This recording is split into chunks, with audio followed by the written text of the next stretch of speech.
함께 나누실 말씀은 예레미야 2장 17절부터 20절입니다. 제가 봉독하겠습니다. 내 하나님 여호와가 너를 길로 인도할 때에 내가 그를 따름으로 이를 자취함이 아니냐. 내가 시을에 물을 마시려고 애굽으로 가는 길에 있으면 어찌 됨이며 또 내가 그 강물을 마시려고 아수르로 가는 길에 있으면 어찌 됨이냐. 내 악이 너를 징계하겠고 내 반역이 너를 책망할 것이라. 그런즉 내 하나님 여호와를 버림과 내 속에 나를 경외함이 없는 것이 악이요 고통인 줄 알라. 주 만군의 여호와의 말씀이니라. 내가 옛적부터 내 멍에를 꺾고 내 결박을 끊으며 말하기를 나는 순종하지 아니하리라 하고 모든 높은 산 위에서와 모든 푸른 나무 아래서 너는 몸을 굽혀 행음하도다. 아멘. 우리가 지난 시간에 예레미야의 부르심에 대해서 살펴보았습니다.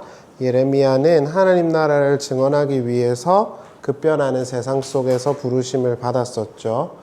국내외적으로 이스라엘이 무너지고 있었지만 예레미야가 부르심을 받고 선지자 사역을 수행한 것입니다. 그만큼 위기도 많았고 핍박도 많았고 박해도 많았습니다. 그렇지만 하나님은 그와 함께 하시겠다고 약속하셨고 함께 하셨죠.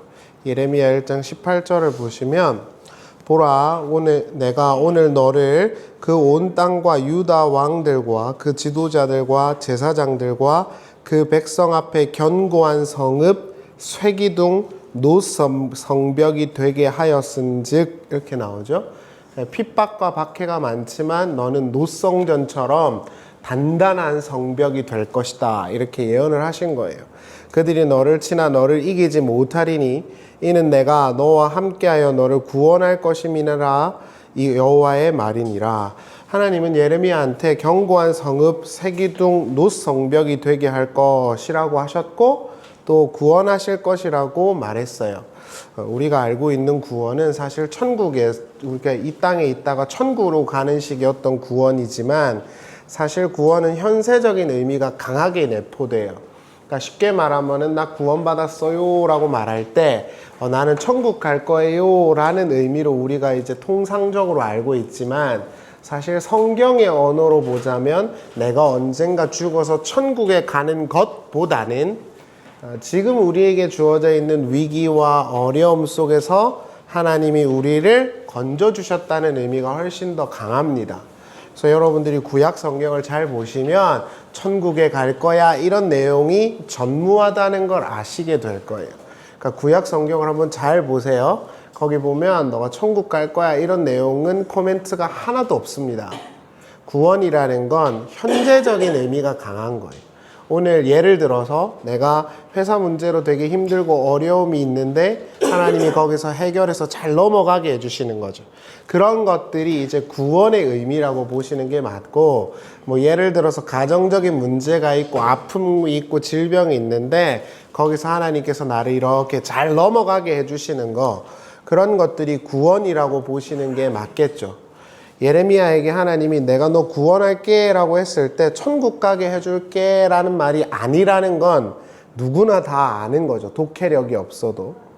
예레미야에게 하나님이 구원하신다, 나차르 이걸 2번 말하는데 그만큼 하나님께서 그의 오늘의 당면한 문제와 어려움을 건져주실 거라는 의지가 피력된 것이죠. 예레미야 1장 8절을 보실래요? 너는 그들 때문에 두려워하지 말라. 내가 너와 함께하여 너를 구원하니라. 나 여호와의 말이니라 하시고 이렇게 나오죠. 그러니까 두려워하지 마. 내가 널 구원할 거야. 함께할 거야. 이거를 2번이나 지금 연거푸어 말하고 있지 않습니까? 예레미야에게 하나님이 너 나 믿으면 다 잘되게 해줄게 라고 약속한 적이 없다는 걸 아셔야 합니다. 그러니까 요즘에 제가 많이 느끼는 건데 기독교는 좀 이따가 우술하겠지만 다른 종교랑 아예 다릅니다. 다른 종교를 다니는 사람들의 바람은 내게 어떤 어려움이나 위기가 없기를 바라는 마음에서 가는 거잖아요. 법당이든 어디든. 그러나 기독교에는 그런 마인드셋이 아닙니다. 어려움이 있고 힘듦이 있죠. 세상 사람들처럼. 그러나 그 가운데서 하나님이 누구시고 하나님의 구원이 무엇인지를 배워가는 것이 기독교여야 하는 거거든요. 이런 마음가짐이 없으면 교회당 열심히 다녀봐야 쓸모없다 이런 말이 계속 나오는 거예요. 하나님께서는 계속해서 그에게 하나님의 어떤 사역을 할 수 있도록 해주셨죠. 그리고 그러한 연장선에서 등장한 것이 동력자들인데 그 동력자의 대표적인 인물이 바룩입니다. 여러분들이 히브리어를 아시면 바룩 이러면 바로 떠오르는 단어가 하나 있으실 거예요. 바라크죠. 바라크의 명사 형태가 바룩입니다. 바룩은 복이 있다라는 뜻이에요. 예레미야 이제 한 29장, 30장 이렇게 가면 시위대 뜰에 잡혀 있다라는 표현이 등장을 해요. 예레미야가 이렇게 활개치고 돌아다니지 못하도록 잡아다 놨거든요, 감옥에다가. 그래서 선언을 못해요, 예언을요. 근데 하나님께서 바룩이라는 사람을 보내다가 쓰게 하시죠. 그리고 그 글을 읽어줍니다. 그러니까 예레미야가 후반부에 보면은 예레미야가 직접 예언한 거라기보다는 바룩이 대필해서 대언하는 형태거든요. 그러니까 하나님께서는 계속해서 그에게 동력자도 붙여주시고 좋은 사람도 붙여주시면서 그 일을 하게 하셨어요. 그리고 대부분 다 그 사람들은 누구의 기반이냐 하면 여호와 하나님을 믿는 사람들이 대부분 그렇게 합니다. 그러니까 여러분들께서 예레미야가 되게 죽도록 개고생만 했나 봐 이럴 수도 있지만 그 고난 가운데서 하나님이 그에게 살아갈 힘과 용기도 주시는구나를 보실 수 있어야 되고, 그게 우리가 삶을 보는 어떤 틀이죠. 우리에게 어려움과 힘듦이 있고 좌절이 있고 괴로움이 있지만 하나님이 너 죽어라 하지 않는다. 살릴 걸 주시고 살아가게 하시고 우리에게 살 소망을 계속해서 붙여주신다는 거예요. 예레미야도 그런 이들이 계속 붙습니다. 그리고 대부분 그들은 힘이 있거나 권력자들이죠. 그러니까 하나님께서 그렇게 행하셨다는 것을 우리가 좀 잘 생각해 보는 게 좋을 것 같아요. 기독교 신학은 단순히 추상적인 개념이 아니에요. 제가 요즘에 판넨베르크 조직신학 책을 읽고 있거든요. 근데 제가 독해력이 꽤나 괜찮아요. 그런데 한 페이지 읽기가 힘들어요. 이걸 풀리하게 이해하기 너무 힘들어요. 그래서 저희 학생들 중에서 선생님은 이제 뭐 감신대 나오셨다면서요? 뭐 신학 뭐예요? 막 이러지만 제가 그거 한 권 툭 던져주죠. 읽어봐라. 하나도 이해 못해요. 신학이라는 게 굉장히 어렵습니다. 그래서 목사님들이나 전도사님들이나 신학자들은 신학을 반드시 공부를 해야 되는데 엄청 힘들어요. 신학이라는 게. 책이 되게 어려워요. 말도 어려워요. 그래서 제가 도거도 찾아보고 막 GPT한테 물어보기도 하고 그랬어요. 왜 이런 말씀을 드리냐면 신학책이 되게 어렵습니다. 근데 그거는 저의 영역이고 여러분들은 그런 책을 읽으실 필요가 사실 없어요. 왜냐하면 하나님은 우리에게 어려운 말로 어떤 고상한 말로 우리에게 뭔가를 알려주지를 않아요. 하나님은 형이 화학적인 걸로 우리에게 알려주죠. 쉽게 말하면 피지컬적으로 우리에게 뭔가를 깨닫게 하신다는 거예요. 그래서 우리가 쓰는 언어를 쓰는 거고, 그래서 우리가 이해하고 있는 관계를 이용해서 진리를 설명하죠. 제가 얼마 전에 인천에서 큰 교회에서 부목사하고 있는 친구랑 밥 먹었는데 걔가 자녀를 보면은 하나님과 이스라엘의 관계를 정확하게 이해한대요. 대부분 다 그러더라고요. 대부분 다 그 말해요, 목사님들이. 목사님, 제가 요즘에 선지서를 공부하고 있는데 제 자식 새끼를 보면 딱 이해가 돼요. 이 말을 대부분 해요. 그러니까 그런 이야기들을 제가 통해서 어떤 걸 느끼냐면 하나님은 멀고 어려운 이야기가 아니라 우리가 이해할 수 있는 이야기들로 우리에게 깨닫게 하시는구나, 이걸 많이 느끼거든요. 그러니까 이것도 마찬가지입니다. 예레미야가 그냥 어려움이 없고 힘든 게 없고 늘 잘되게 해주면 되지 왜 구원해주고 이런 과정을 거쳐야 되냐고요. 그래야 그걸 아는 거예요. 피부로. 그러니까 이거를 잘 우리가 이해해보면 고난이 왜 우리에게 오는지를 알아요. 예를 들어서 여러분, 하나님이 우리를 사랑하신대요. 아브라함을 하나님이 사라를 건져갖고 아브라함에게도 더 돌려줬대요. 목사님들이 그런 이야기 하잖아요. 그래서 어쩌자는 거예요. 그러니까 저는 그런 거가 굉장히 좀 추상적인 언어들이 너무 싫거든요. 기도하면 뭐 어쩌고 저쩌고 되는데 그걸 어쩌라는 거예요. 그게 우리의 어떤 피지컬적인 어떤 삶에서 이게 경험이 되지 않고 깨달아지지 않으면 의미 없는 말인 거예요.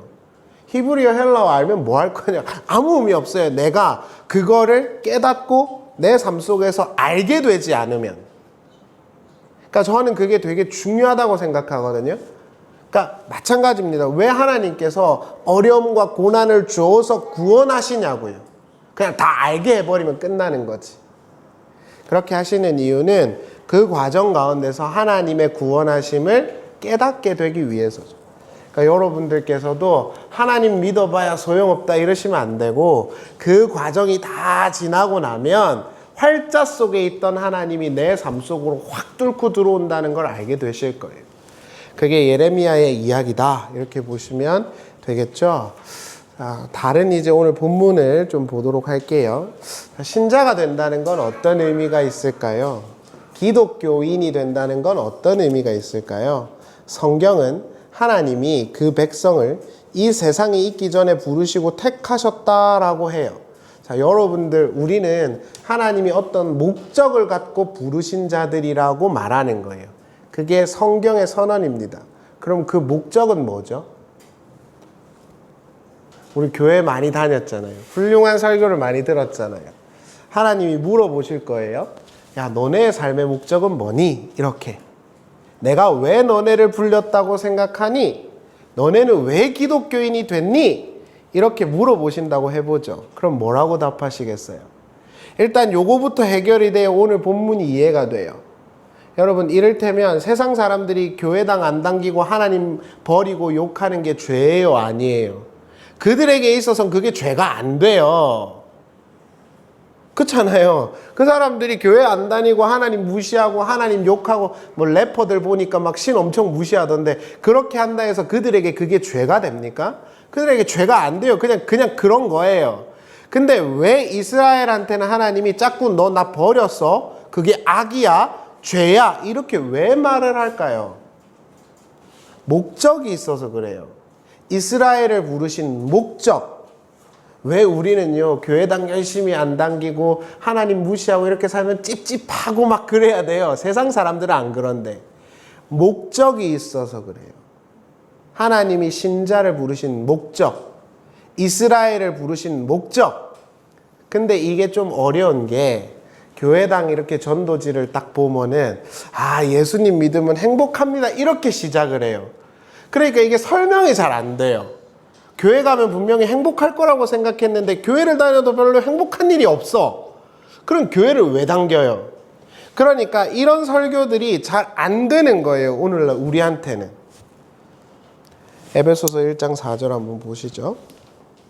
곧 창세전에 그리스도 안에서 우리를 택하사 우리로 사랑하사 그 앞에 거룩하고 흠이 없게 하시려고 그 기쁘신 뜻대로 우리를 예정하사 예수 그리스도로 말미암아 자기의 아들들이 되게 하셨으니 이는 사랑하는 자 안에서 우리에게 거저 주시는 바 그의 은혜의 영광을 찬송하게 하려는 것이라 이렇게 말해요.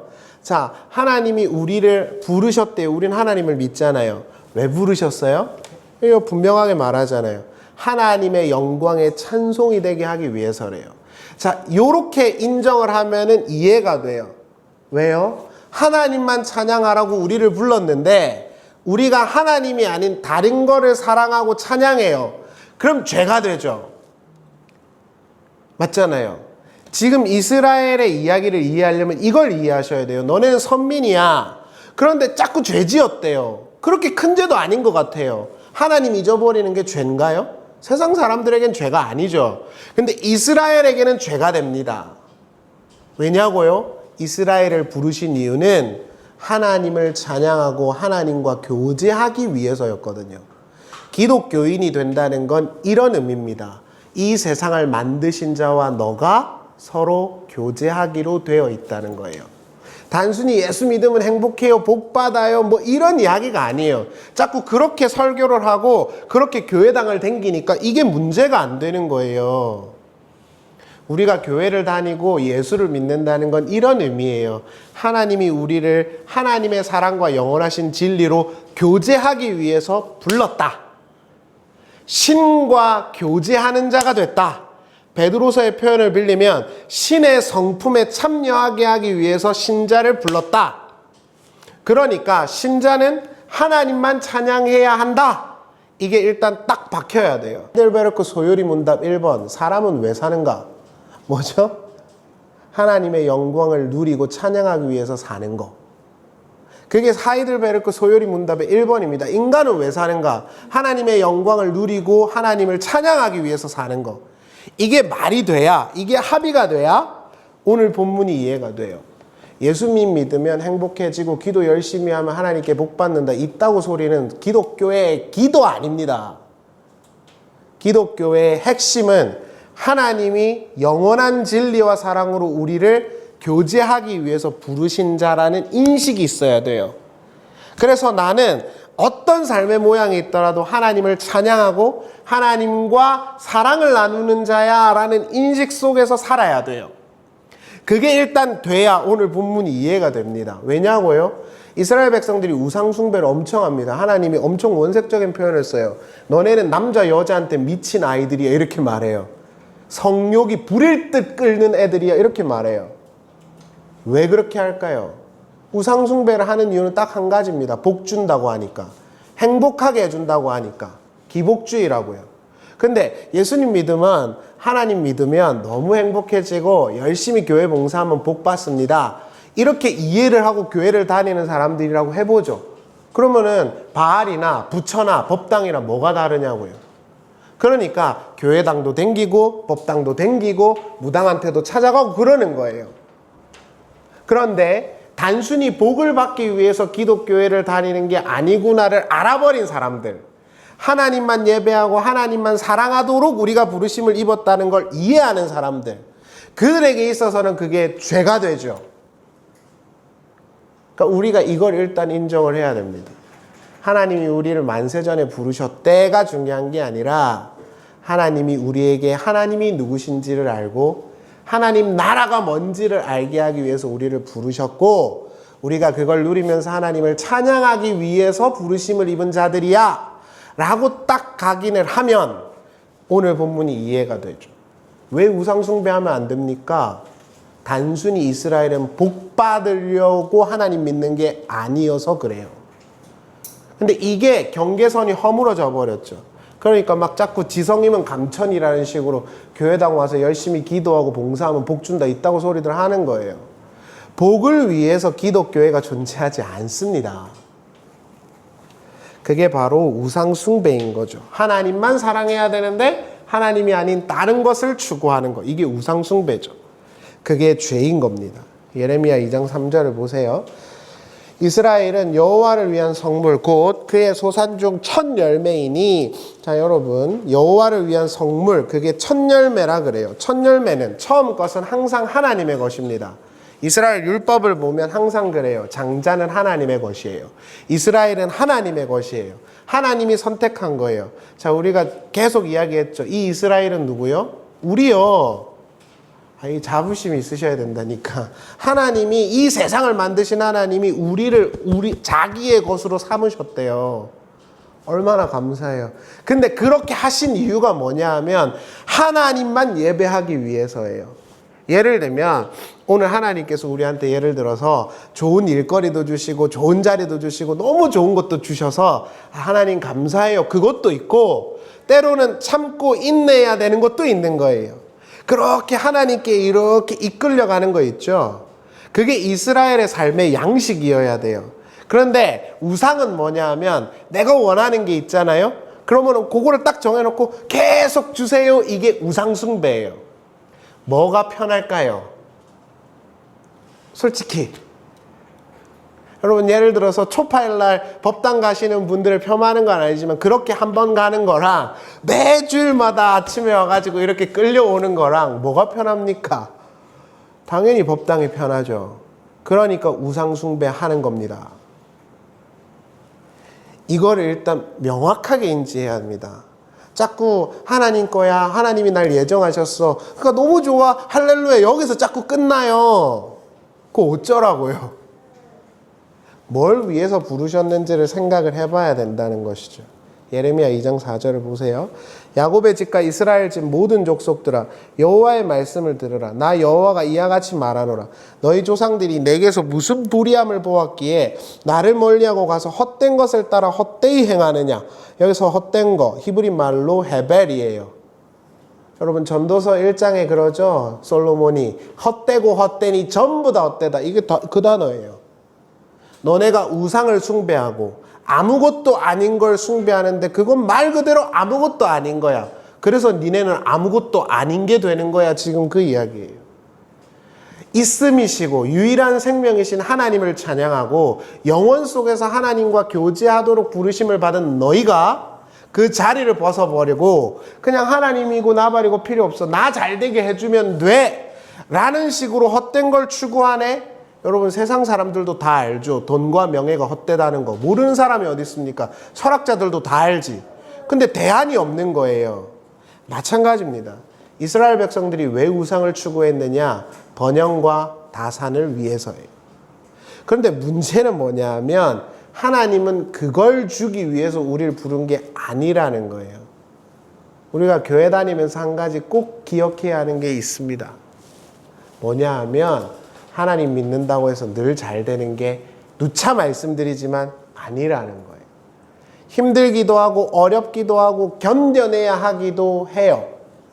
그러나 예레미야에게 말씀하신 것처럼 하나님이 그 속에 함께해서 그들을 건져주시는 게 기독교죠. 근데 이런 이해가 없이 단순히 어려운 거 없애줄 거야. 자녀도 항상 잘 될 거야. 이번에 이제 곧 수능이 오거든요. 수능 오면 1등급 받아서 서울대 갈 거야. 이런 걸 위해서 기독교회를 다니는 순간 이게 죄가 아닌 게 돼요. 왜 죄예요? 복 받으려고 어차피 기독교회 다니는 건데. 우리가 먼저 합의해야 되는 건 기독교회와 다른 종교가 다르다는 거예요. 다른 종교의 기원은 인간의 안녕과 행복에서 출발해요. 내가 소원을 갖고 그 소원을 이루어줄 어떤 신을 찾는 것, 그게 다른 종교입니다. 그러나 기독교의 시작은 뭐죠? 하나님 아버지께서 우리에게 하나님의 어떤 목적을 가지고 우리를 부르셨다는 것입니다. 거기서 출발해요. 그렇기 때문에 기독교의 핵심은 신자들의 정성이 아닙니다. 자꾸 제가 이런 거 하면 또 싫어하시는데 자꾸 교회에서 뭐 했다 이런 거 의미 부여하면 안 돼요. 신자가 뭘 정성을 다해서 했다는 게 기독교의 핵심이 아니에요. 그게 강조되고 그것으로 신을 설득하는 게 우상숭배예요. 자꾸 기독교를 우상숭배화 시키는 거예요.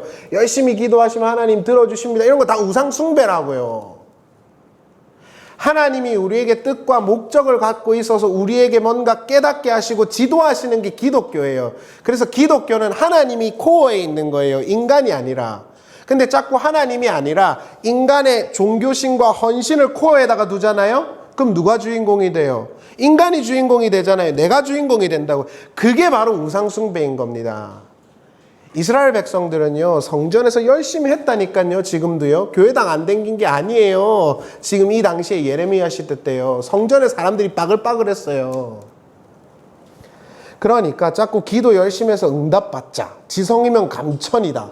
헌금하고 봉사하면 복 받는다. 이거는 우상의 공식이지 기독교의 공식이 아닙니다. 기독교회는 나의 소원 수리하는 곳이 아니에요. 대단한 힘이 있으신 분에게 내가 잘 보여서 뭔가 얻어내는 게 절대 아닙니다. 그럼 뭐죠? 그 대단하신 신이 그 대단한 뜻을 우리에게 알려주는 게 기독교라고요. 그래서 자꾸 이 아래의 소원이 아니라 하나님의 뜻과 소원이 내 속에 차지는 거예요. 근데 그렇게 살아보니까 좋네?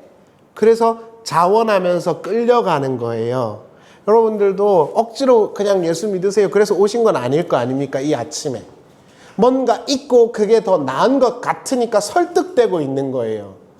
아, 내 욕심, 내 바람, 내 소원, 그거 아무것도 아니야. 제가 우스갯소리 하나 해드릴까요? 너무 아카데미컬해요. 제가 학원에 애들이 꽤 있잖아요. 만족이 될까요? 안 될까요? 저 안 되는 저를 되게 많이 봐요. 그러니까 제가 보면은 끝없이 욕심이 있어. 만족이 안 돼요. 그래서 애들이 지나가다 그러잖아요. 선생님은 진짜 워커홀릭이라고. 만족이 안 돼요. 어떤 것으로도 사람은 만족이 안 돼요. 그래서 이거 내가 지금 추구하고 있는 게 잘못된 거네? 나를 만족해 하고 진짜 행복하게 하는 건 따로 있네? 이게 깨달아져야 돼요. 그래서 하나님께서 자꾸 우리한테 돈을 우리가 원하는 것만큼 안 주는 거예요. 안 채워지거든요. 그래서 하나님의 뜻에 나를 계속 맡겨보는 거예요. 그래서 제가 요즘에도 느끼는 게 학원은 제가 운영하는 게 아니라고 생각해요. 진심으로. 옆에 있는 분들이 다 알아요. 애가 딱 이번 주에도 애가 조금 쉬어야 될 것 같습니다. 이러기 전에 한 명이 와요. 와 있어. 그럼 이제 알죠. 한 명 쉬겠군. 하나님이 수백 명, 수천 명, 막 정성영어학원 이런 거 프랜차이즈 안 만들어준다고. 근데 저는 그걸 원하죠. 근데 그렇게 된다고 해서 좋아할까요, 제가? 아니라고요. 그러니까 하나님은 목적지를 바꿔주는 거예요. 그걸 기독교라 그래요. 그런데 이스라엘 백성들은 그게 안 되는 거예요, 지금. 그러니까 자꾸 어때요? 다른 걸 찾는 거예요. 무한히 번영하게 해주겠다는 걸 찾는 겁니다. 그걸 우상숭배라고 해요. 하나님의 은혜가 이스라엘에게 유업과 땅을 주었죠. 근데 그들은 하나님을 잊어버렸어요. 하나님을 버렸죠. 그리고 자기에게 필요하다고 생각하는 걸 끊임없이 추구해서 그걸 줄 것들을 찾았어요. 그게 우상숭배입니다. 그래서 역설적이지만 망한 겁니다. 우상은 없음이거든요. 그래서 없어진 거예요. 예레미야 2장 10절을 보실래요? 너희는 기띔 섬들에 가서 건너가 보며 게달에도 사람을 보내 이 같은 일이 있었는지 자세히 살펴보라. 어느 나라가 그들의 신들을 신 아닌 것과 바꾼 일이 있느냐? 야, 누가 신교환했냐 이 말이에요. 여러분, 예를 들어서 부부가 결혼을 했는데 남편 아내 바꾸면은 아주 극대죄잖아요. 지금 그걸 니네가 하고 있다는 소리예요. 어떻게 신끼리 교환을 하니 니네는? 너네는 지금 그러고 있는 거야. 그럼 하나님 입장에서 그들을 멸망시키는 게 이해가 되세요? 안 되세요? 되죠. 문제는 이스라엘은 하나님을 알아야 하고 하나님을 찬양해야 되는 자들이었어요. 근데 그걸 안 한 겁니다. 그래서 그게 악인 거고, 그래서 하나님은 그들에게 멸망을 주신 거예요. 14절을 보실래요? 이스라엘이 종이나 씨종이나 어찌하여 포로가 되었느냐? 어린 사자들이 그를 향하여 부르짖으며 소리질러 그의 땅을 황폐하게 하였으며 그의 성읍들은 불타서 주민이 없게 되었으며 놋과 다베네스의 자손도 내 정수리를 상하였으니 이스라엘이 어떻게 이렇게 멸망하게 됐니? 이 말이에요. 뒤에 보실래요? 18절에 내가 시올의 물을 마시려고 애굽에 가는 길에 있음은 어찌 됨이며 내가 그 강물을 마시려고 아수르로 가는 길에 있음은 어찌 됨이냐? 야, 너네가 내한테 생명의 물을 마시던 존재였는데 어째 애굽에 가서 구걸하고 아수르에 가서 구걸하고 있니? 불쌍하다 이 말. 근데 그렇게 된 이유는 뭐죠? 하나님을 버렸기 때문이에요. 왜 이게 이스라엘에게 죄가 되나요? 하나님과 함께하라고 부르신 게 이스라엘이었기 때문에 죄인 거예요. 자, 신자가 되는 건 이런 의미입니다. 하나님만 예배하고 하나님과 교제하기로 작정하는 거. 그게 우리 기독교의 본질입니다. 그런데 그 하나님을 버리고 나에게 뭔가 유익함을 주고 내가 행복하다고 상정한 걸 줄 것 같은 자에게 가서 그걸 빌어버리잖아요. 그럼 그게 죄가 되는 거예요. 이스라엘이 지금 뭐 술 먹었다 담배 먹었다 그런 게 있습니까? 그런 거 없어요. 본질이 흔들렸기 때문에 다 무너진 겁니다. 19절에 보세요. 내 악이 너를 징계하였고 내 반역이 너를 책망할 것이라. 그런즉 내 하나님 여호와를 버림과 내 속에 나를 경외함이 없는 것이 악이요 이렇게 나오죠. 야, 기도 안 해서 그래, 찬송 안 해서 그래, 지금 그래요? 아니죠. 뭐라 그럽니까? 하나님을 버렸고 경외함이 없대요. 하나님을 인정 안 한대요. 그래서 이스라엘에게 멸망이 온 겁니다. 예레미야 2장을 보면 하나님이 얼마나 화가 났는지를 잘 살펴볼 수가 있어요. 나중에 집에 가셔서 꼭 보세요. 하나님이 이렇게 말합니다. 아까도 말씀드렸지만 너네는 결혼한 부부인데 자꾸 남편 아내를 버리고 다른 남편 다른 아내를 찾아서 여기저기 기웃기웃거리네. 그것도 바꾸네. 어째 그런 일이 있니? 지금 그 이야기를 하는 거예요. 그럼 왜 이스라엘이 그렇게 했습니까? 내가 좋아 보이는 걸 줄 거라고 생각해서 그래요. 그런데 그거를 교묘하게 기독교에 끌고 와서 하나님을 이용해서 뭔가 잘 보여서 하나님께 복을 받자는 식으로 가면 그것도 기독교가 아니라 우상 숭배가 된다고 말씀드리는 거예요. 근데 여러분들도 이제 다 아시겠지만 하나님께 맡기는 게 가장 안전합니다. 내가 우상 숭배 열심히 하고 법당 열심히 다닌다고 해서 부처님이 들어주지 않아요. 그럼 세상 사람들이 왜 거기를 맨날 찾아가겠어요? 하나님께 맡기는 것이 가장 안전하고 빠릅니다.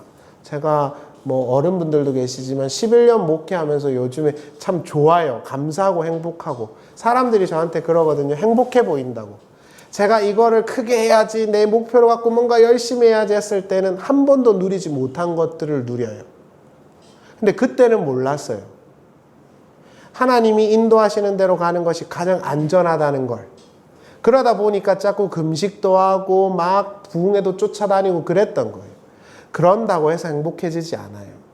진짜 행복한 건 하나님 주시는 걸 먹고 사는 게 행복한 거죠.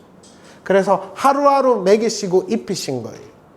예레미야 2장에 지난번에도 말씀드렸죠. 하나님이 야 너는 광야에서 나랑 신혼생활 했는데 그거 까먹었어? 이러고 있다. 바른 기독교의 진리는 언제나 우리를 불편하게 합니다. 그래서 단순히 신에게 잘 보여서 복 받으세요가 기독교의 교리가 아닌 겁니다. 하나님이 우리에게 영원하게 품으신 그 뜻이 있고 그것을 우리에게 주시는 게 복이라고 가르치는 게 기독교죠. 그리고 그것을 인정하는 거, 그게 저는 신자됨이라고 생각합니다. 여러분은 기독교 신자가 되길 원하십니까?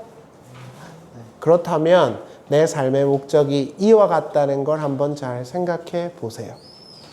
예레미야 2장 8절 한번 보실래요? 말씀을 마치겠습니다. 제사장들은 여호와께서 어디 계시냐 말하지 아니하였으며 율법을 다루는 자들은 나를 알지 못하며 관리들도 나에게 반역하며 선지자들은 바알의 이름으로 예언하고 무익한 것을 따랐느니라. 자, 제사장들은 여호와께서 어디 계시냐라고 말하지도 않고 율법, 성경을 가르치는 자들은 하나님을 몰라요. 정치 지도자들은 하나님에게 반대하고 선지자들은 복을 빌어준다는 바알의 이름으로 예언해요. 한마디만 덧붙이면 지금과 정말 다를 바가 없어요. 목사들은 하나님이 어디 계신지 찾지도 않고 성경을 가르치는 자들은 정작 하나님이 누군지도 몰라요. 이 세상 사람들은 정의와 공평도 몰라요. 지금과 다를 바가 없습니다. 이스라엘의 문제는 갈그미스에서 일어날 전쟁이 아니고 애굽의 멸망이 아니고 바벨론의 부흥이 아닙니다.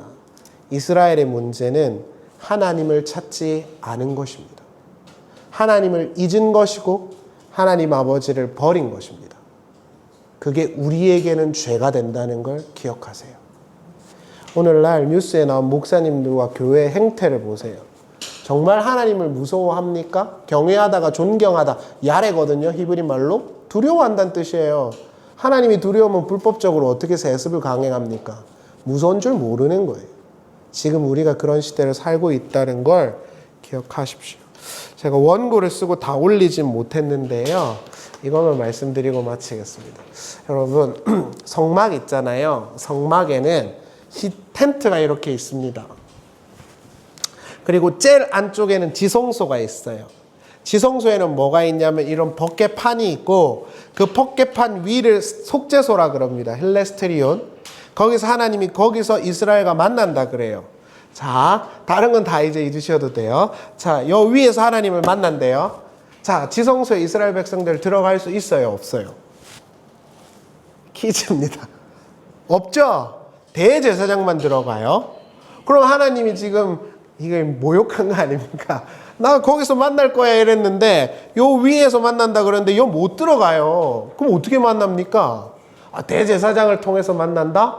그것도 좀 그렇지만 어폐가 있죠. 근데 이 지성소 커튼이 쳐져 있고 그 맞은편에 뭐가 있는 줄 아세요? 스타벅스 사드릴게요. 맞은편에 향단이 있습니다. 향단이요. 하나님께 24시간 향을 피웠어요. 향을 피울 때 이스라엘 바깥에, 성소 안에 못 들어오는 바깥에 백성들이 뭘 했는 줄 아세요? 기도를 했어요. 자, 그럼 이 구조를 좀 쉽게 설명해 볼까요? 자, 하나님이 계시는 속죄판 뚜껑이 있습니다. 여기서 하나님 만난대요. 근데 누구도 못 들어가요. 근데 그 맞은편에 향단이 있어요. 향단의 향은 속죄소로 올라가고 있어요. 근데 그 향단의 향을 피울 때 이스라엘 백성들 뭘 했다고요? 기도를 했습니다. 그럼 하나님을 만나는 방법은 뭐밖에 없어요? 그게 기도입니다. 그게 기도예요. 속죄소로 가는 유일한 방법은 딱 한 개밖에 없어요. 기도요. 그럼 기도는 뭐 하는 겁니까? 하나님을 찾고 하나님을 만나는 겁니다. 시편 141편에 다윗이 말하죠. 주여, 나의 삶이 주의 향단의 분향함같이 되게 하소서. 내 삶의 목적은 하나님을 만나고 하나님과 교제하는 것에 있다라는 표현입니다. 바울이 말하죠. 쉬지 말고 기도해라. 어떻게 해요? 방언할까요? 내가 내 인생의 목적을 하나님과 교제하는 것에 두고 살아가면 그게 내 삶이 분향함이 되는 겁니다. 그리고 그 삶이 힐라스테리온, 하나님을 만나는 곳이 되는 것이죠. 여러분, 하나님을 잊으시면 안 돼요. 하나님이 우리에게 주신 걸 잊지 마시고요. 저희 부목사님이 저한테 알려주더라고요. 성아, 이 아이를 키워보신 분들은 아는데 전 아직 몰라가지고 우리 애한테 내가 30분 게임하자 그랬다? 근데 잘하면 10분 더 준다 그랬어 이러더라고요. 근데 걔 이름이 유리거든요, 아들이. 걔가 그러더래요. 아빠, 나 그런 게임 40분 하는 거지? 이러더래요. 아니 30분 하고 잘하면 10분 더 하자 이랬더니 아니 40분 할 거야 이러더래요. 그래서 10분 없어 이랬더니 막 지랄 발각을 하더래요. 그래서 그러더라고요. 내가 하나님 앞에 그와 같지 않냐고 그런 생각을 했대요. 우리는 하나님이 주신 생명과 은혜가 있지 않습니까? 근데 조금 보너스 안 준다고 삐지면 곤란해요. 우리 하나님은 우리에게 돈을 주고 복을 주기 위해서 존재하는 분이 아니라 영원한 생명으로 우리와 교제하기 위해서 우리를 부르셨다는 것을 잊지 마시고요. 그 과정에 있다 보면 좀 초라하면 어때요? 우리가 하나님을 사랑하고 찬양한다면. 좀 부족하면 어때요? 하나님을 우리가 사랑하고 찬양한다면. 그것만으로도 족하다 이 말입니다. 잠깐 기도하면 좋겠습니다. 여러분, 저는 요즘에 기독교회가 뭔지 다시 생각해보고 있어요. 저는 옛날에는 그냥 열심히 기도하고 성경 열심히 가르치고 이러면 유명한 목사가 되고 싶었어요. 그게 제가 기독교회를 다니는 유일한 이유였습니다. 그런데 목회를 한 10년, 11년을 했는데 하나님이 유명은커녕 무명에 가깝게 하셨어요. 하나도 안 들어주셨어요. 그러고 난 다음에 내가 왜 교회를 다니지? 이렇게 생각해 보니까 하나님만한 분이 없어요. 하나님이 인도하시는 것이 가장 좋아요. 제가 저희 친구한테도 한 말인데 하나님은 고난 가운데서 우리를 앞으로 보내세요. 저 목회하면서 늘 어려웠거든요. 근데 늘 어려웠지만 조금씩 나갔어요. 그리고 와보니까 지금이 모두가 다 부러워하는 모습이에요. 저를 안 부러워하는 사람이 한 명도 없어요. 목회자 중에서. 그때는 너무 힘들고 왜 그랬냐 그랬는데 지금 보니까 이게 가장 빠르고 좋은 길이었더라 이렇게 생각해요. 그래서 하나님이 앞으로도 내가 원하는 걸 안 이루어 주셔도 더 나은 길로 가게 하고 있다라고 생각하고 살아요. 여러분들도 그러실 거라고 생각합니다. 지금 힘들고 어려운 일이 있더라도 하나님 버리지 말고 하나님을 늘 경외하고 그분을 내가 존경하고 존중한다면 여러분들이 하나님의 자녀인 거고 그 시간이 다 지나고 나면 내가 감당할 수 없고 알 수 없는 것으로 내 삶을 채우신 하나님을 보게 될 거라고 믿습니다. 그 하나님을 생각하면서 잠깐 기도하면 좋겠습니다. 기도하시겠습니다.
내가 너를 북중에 짓기 전에 너를 알았고 내가 태에서 나오기 전에 너를 구별하였고 너를 열방의 선지자로 세웠노라 하시기로 여호와께서 내게 이르시되 너는 아이라 말하지 말고 내가 너를 누구에게 보내든지 너는 가며 내가 내게 무엇을 명하든지 너는 말할지니라. 너는 그들을 인하여 두려워하지 말라. 내가 너와 함께하여 너를 구원하리라. 보라, 내가 오늘 너를 그 온 땅과 유다 왕과 족장들과 제사장들과 그 땅 백성 앞에서 견고한 성읍, 쇠기둥, 노성벽이 되게 하였은즉 그들이 너를 치나 이기지 못하리니 이는 내가 너와 함께하여 너를 구원할 것임이니라. 여호와의 말이니라. 아멘. 사랑하는 주님, 예레미야는 어렵고 힘든 상황 가운데 처해야 했습니다. 자신의 고향에 사람들이 와서 한마디만 더 말하면 죽이겠다고 협박을 했고 제사장들과 온 종교 지도자들이 일어나서 예레미야의 입을 닫게 했고 뺨을 때렸고 감옥에 가두었고 많은 중상모략으로 그의 명예를 폄하했습니다. 뿐만 아니라 실제로 그는 애굽으로 끌려가서 죽을 때까지 거기서 이방인과 노예로 살아야 했습니다. 그럼에도 불구하고 예레미야는 그 가운데서 함께 하시는 하나님으로 인하여 그의 사역을 완성했습니다. 40년, 50년이 되는 그의 사역 기간 동안 하나님은 그를 통하여 하신 말씀을 다 이루셨고 하나님의 바른 진리를 그에게 전하게 하셨고 그가 단단한 놋 성벽이 되게 하셔서 그 임무를 완성하게 하셨습니다. 하나님이 그와 함께 하셨기 때문입니다. 그 하나님이 지금도 활자 속에 계신 것이 아니라 우리와 함께 하심을 우리가 믿습니다. 그래서 우리의 삶의 어려움과 난관 앞에서 우리가 주저하지 않으려 합니다. 하나님이 우리와 함께 하셔서 건져 주실 것이기 때문입니다. 요셉이 억울하고 힘든 일과 온갖 배신을 당했어도 하나님이 그에게 꿈으로 나타나 한마디도 하신 적이 없어도 요셉이 애굽 총리 대신이 된 것은 하나님이 그와 항상 함께 했기 때문이라고 성경은 말합니다. 그 살아계신 하나님이 지금도 우리와 함께 하시는 줄 믿습니다. 때로는 기적이 없어 보이고 아무런 우리의 삶에 대단한 이적이 없어 보인다 할지라도 우리가 실망하지 않는 것은 요셉과 함께 하셨던 하나님이 우리와 지금도 함께하고 계심을 우리가 믿기 때문입니다. 그 하나님만 예배하고 사랑하는 일을 우리가 잊어버리지 않게 해 주시옵소서. 세상 사람들은 돈과 명예를 엄청 추구하고 사랑합니다. 그렇지만 그들의 삶이 천국은 아니지요. 수백 수억을 가지고 있어도 어렵고 힘든 일이 그들에게 있고 그들은 만족할 수 없습니다. 목적지가 잘못되었기 때문입니다. 인간은 어떤 것으로 채워지지 않지요. 하나님만이 우리를 채우실 수 있습니다. 우리가 그것을 믿고 다른 목적이 아닌 오직 하나님이라는 목적을 향해서 뚜벅뚜벅 주어진 길을 잘 걸어가게 하여 주시옵소서. 이스라엘 백성들은 헛된 것을 추구했고 헛된 것이 약속하는 것들을 추구했습니다. 그래서 헛돼 버렸습니다. 우리도 그러한 길을, 그러한 전철을 밟지 않도록 성령님 우리에게 올바른 길로 우리를 늘 지도하여 주시옵소서. 하나님, 함께 예배하는 분들을 기억해 주시고 우리 어른에서부터 귀한 아이, 갓 자라가는 아이까지 하나님 기억해 주시고 하나님 늘 함께하여 주시옵소서. 위기와 어려움과 위기들이 즐비한 세상을 우리가 살아가고 있습니다. 하나님 안에서 안전하고 보호받게 되기를 간절히 원합니다. 하나님, 어렵고 힘든 일 가운데 당면한 이들이 있다면 주님 기억하여 주시고 몸과 마음이 아프고 지친 이들이 있다면 주님 기억해 주셔서 가장 완벽한 치료자가 되어 주셔서 하나님 늘 함께 해주시고 그 어려움들을 이겨가게 하여 주시옵소서. 하나님 주어진 삶을 잘 살아가게 해주시고 무더운 날씨 속에서도 하나님 늘 주님 안에서 감사와 기쁨을 잊어버리지 않도록 인도하여 주시옵소서. 주 예수 그리스도의 은혜와 하나님의 사랑과 성령의 교통하심이 사랑하는 성도님들과 함께 하시기를 간절히 축원하옵나이다. 아멘.